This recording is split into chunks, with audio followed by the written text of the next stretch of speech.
Alright, guys. It's been about 20 hours it's almost been a full day since the Adesanya Imavov fight. I wasn't able to make a video yesterday because I was pretty busy, but I think I'm not even gonna review the whole card. I'll review like a couple of fights, but this video is mainly gonna be about Israel Adesanya and his future and how he should maybe go about things. I mean, I'm not him, so he can do whatever he wants. But I'm just gonna briefly go over the card. Jamal Pogues was robbed of a win over Hamdi Al Adel Wahab. I had a 30-27 Jamal Pogues, and one judge saw it like that, two didn't.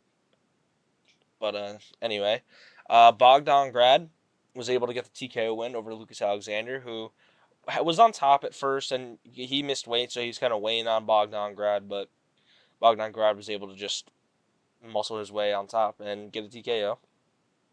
Jasmine Judavicius versus Maribena Silva. I didn't really watch this fight because I wasn't home, but yeah, Jasmine Judavicius apparently won. Decision. Moving on, Terrence McKinney versus Demir Hadzovic. Terrence McKinney just TKO'd Demir Hadzovic because who didn't think that? Hadzovic got a takedown early, but McKinney kind of threatened a guillotine, was able to reverse it, and just TKO Hadzovic on the ground. Moving on, the GOAT, Shamil the Blob Gaziev, knocked out Thomas Peterson, who was arguably winning that fight up until Shamil Gaziev landed a beautiful straight right down the pipe. Yeah, man, Shamil Gaziev just TK, or I guess KO in round one. It's not even loading the stats. But Peterson was up on the numbers slightly until Shamil Gaziev found the home for the straight right. Moving on, Muhammad Naimov versus Khan Offley. Naimov just dominated Khan Offley pretty much the entire fight. Offley had like a couple moments striking, and he was holding up Naimov against the fence. But other than that, Naimov was able to pretty comfortably beat Khan Offley. Fares Ziam versus Mike Davis. I don't know how Fares Ziam didn't tap in that what is it, calf slicer that Mike Davis had him in. I saw a picture of what his knee was, the angle his knee was bent at, and that is absolutely disgusting that he didn't tap to that. But props to Fares Ziam for getting the win over Mike Davis pretty dominantly, and there was so much blood in that fight because Mike Davis got cut in round two, and then the cut that Fares Ziam got in round three was brutal. Just two brutal cuts, blood everywhere. Moving on, Said Nurmagomedov versus Vinicius Oliveira. This fight was pretty. So round one, Said had a lot of output and won round one against Vinicius, but he gassed himself out really quickly. He should have taken advantage more of the body because Vinicius Oliveira made it very obvious he was injured to the body. He just kept wincing in pain every time he got hit there. I feel like if Said invested in that body, he would have been able to invest in the body more. He would have been able to get Vinicius out of there. But Vinicius just has that dog in him, not on him. That's not Izzy, but fucking bit down on the mouthpiece and went and got through the pain. But they did both look kind of sloppy because they both got kind of gassed. They were like winging punches. Like if you just straight lock your arm and kind of rotate your shoulder, like if you try to swing an overhand without putting any bend in your elbow, that's kind of what all their punches started to look like towards the end of round two and the entirety of round three. Well, yeah, Vinicius Oliveira gets it done, and yeah, moving on. Pavlovich versus Jairzinho Rosenstrike. Pavlovich and Rosenstrike, very boring fight, but I get it because they're heavyweights. They're kind of scared to throw at each other. And Pavlovich just kind of stood in the outside. Well, no, he stood in the center. Rosenstrike stood in the outside. And with all that movement, he kind of like would stumble over himself sometimes. And the second he did that, Pavlovich would just get on top, get in a half guard, and land little itty bitty hammer fists and just the 2-inch elbows that people land. Uh, he rocked Jairzinho like once, I think, maybe twice, maybe a couple times. Rosenstrike hit Pavlovich with like two good check left hooks, but other than that, wasn't much action on the feet. That like that what I thought was a knockdown in round two wasn't really a knockdown because Rosenstrike was already falling. It was like Pavlovich's punch just gave him that little push to knock him over. But yeah, Pavlovich wins the decision and defends his ranking. Moving on, Sharon Magomedov versus MVP. Now this fight is interesting because Sharon Magomedov just didn't grapple when he should have because you're fighting one of the best distance managers in MMA and you have one eye.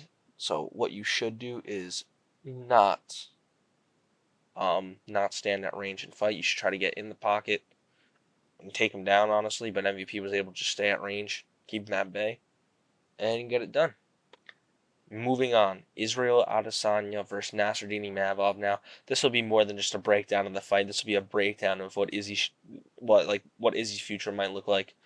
So, round one, Izzy looked good. Like, he's not washed. He just kind of got caught, which seems to be the case as of late. Getting caught. He got caught 3 fights in a row. He got caught by Strickland. He got caught by DDP and then submitted. And then he got caught by Nasruddin Imavov and finished by knockout. But if we take a look, Izzy almost doubled in total strikes. He was up by 11 on significant strikes. He won round one. If you look at the round one numbers, yeah, he more than doubled significant strikes and total strikes. It was round two that Imavov, like with the ground and pound. But Izzy's not exactly washed. But there's just, if we take a look at the rankings, where it was middleweight, there's just nothing. There's not a lot for. Because look, all right, you got to think. With this win, Chimaev's probably going to move up one, and Imavov's going to move up. Like, Chimaev's going to be 2, Imavov's going to be 3, Izzy's going to be 4, Whitaker's going to be 5. All right, so you're going to have Izzy at 4. Who do you fight? He already beat Whitaker twice at 5. Does he have a fight? No, he doesn't. Like, is he going to fight another contender in Caio Barajo? Because if he doesn't do that, there's literally nothing for him. Marvin Vittori's coming off a loss. Cannonier has a fight booked. Brendan Allen's coming off a loss. It's Roman Dolidze. Like, you're gonna make him fight Roman Dolidze. He would kill Roman Dolidze. That I'm confident of. I mean, he's not gonna fight Paulo Costa. He'd beat Paulo Costa probably. Anthony Hernandez is like too low. Jack Hermanson, Shara, whatever. These guys are too low. Like, I don't know what you do. He can move up to fight Alex Pereira, but he's just gonna get knocked out again. If his chin can't handle these punches from Sean Strickland, like, why would he handle a punch from Alex Pereira? Or like Yuri or Blachowicz or Jamal. Like, if any of these guys are able to land, he would have to be perfect for pretty much 15 minutes or 25 minutes. Honestly, they're not gonna put him in anything but a main event probably. Like, I really don't know what the move is here for Israel Adesanya, which is why he should probably retire. Just stop losing. Don't ruin the record anymore. There's no meaningful fight for you to take anymore. But yeah, man, it's kind of sad. I mean, look, Izzy's a weirdo for jerking off his dog. Like, I know I don't really agree with that. And it's not sad that he's losing. It's just sad that the entire era of fighters is starting to, fade away. Like, Usman's losing, Volk's losing, like all those type of guys are losing, and it's just moving on. Even Oliveira lost some. Like, it just sucks. Holloway got knocked out. Like, it's insane. But yeah, moving forward, Izzy should probably retire. But if he doesn't, like, if he wants to keep fighting, you're probably just going to have to match him up with Caio Barajo. But Barajo hasn't fought in a while, dude. He hasn't fought since August of last year. They probably have something coming up for him because Izzy's going to need some time. He's not going to want to fight till, like, probably November, December. He's not going to want to fight fresh. He's not going to sit Barajo after that long. Marvin Vittori is above Cannonier, even though his last fight was a loss to Cannonier, coming up on 2 years ago. So yeah, Izzy is just officially entered limbo. I mean, unless you give him the loser of Strickland DDP, and as like he could try to get his get back on them, but yeah, that's pretty much the state of the middleweight division right now, or the state of Izzy right now is that he's pretty much got nobody to fight because nobody's gonna care if he doesn't fight a top name, but he hasn't really earned a top name, and most top names beat him. Like, I think Strickland would beat him again. I think DDP would beat him again. Hamzat would beat him. He could probably beat Whitaker, but even then, like, that's closer now than it was before this Imavov fight. Imavov just beat him. Like, it's hard, man, because Izzy just gets caught now, which he used to not do, and his chin can't handle it. So yeah, Israel Adesanya should probably retire. And as for the rest of the middleweight division, I don't know what Imavov's gonna do because Shemaya. I mean, I guess Imavov's just gonna have to wait for a while unless he wants to take a fight with Barajo and like risk his number one contender status because you're gonna get Strickland DDP coming up next week. then the winner of this is gonna fight Chimaev, and the winner of Chimaev versus Strickland or DDP is gonna fight Imavov. It's so weird seeing Imavov up here because I don't think Imavov beats DDP, Strickland, or Chimaev. If he doesn't shin Izzy, he doesn't beat Izzy. Like I think he'd be able to beat Whitaker because Whitaker's shin can't handle anything. I think Kyle Barajo could beat Imavov. It'd be a close fight, and he'll beat everybody else in this division because this division's just so shallow. Like Anthony Hernandez is probably going to get into the top 5 soon because Anthony Hernandez beats Costa, beats Roman Dolidze, beats Brendan Allen, beats Cannonier, beats Vittori, and it's really just Barajo and up where the challenges start. So he could definitely Hernandez will definitely get to top 7 coming up. Who's he fighting? I think he's fighting Dolidze, right? No, he's fighting Brendan Allen.